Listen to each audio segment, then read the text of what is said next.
வார்த்தை சொல்றேன். என்ன நினைச்சிட்டு இப்படி எல்லாம் பேசிட்டு இருக்கேன்? யோ இல்லையா, நான் உங்ககிட்ட வந்து இப்படி எல்லாம் பேசிக்கிட்டு இருக்கேன்னா உனக்கு ஒரு ஆப்ப செட் பண்ணிட்டு தான் வந்திருப்பேன்னு தெரிய வேணாம். இந்த தீர்த்தத்தை நீ எதுக்கு கொடுக்கணும்னு கேட்டேல்ல, கொஞ்சம் இரு.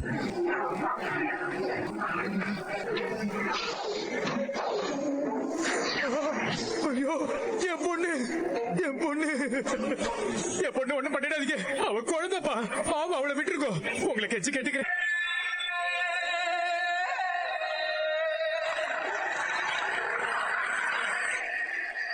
பூச்சி போக நினைச்சா அவ்வளவுதான்.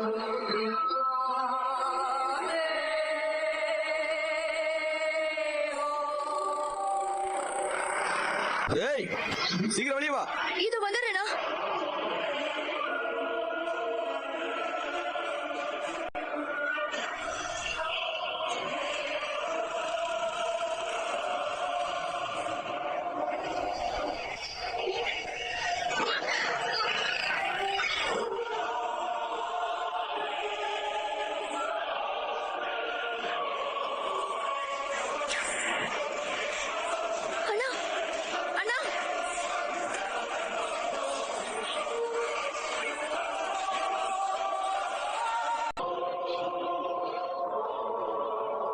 ஆச்சியாரம்மா, உங்க ஆசீர்வாதத்தோட கல்யாணம் பண்ணிக்கணும்னு தான் நான் இங்க வந்திருக்கேன்.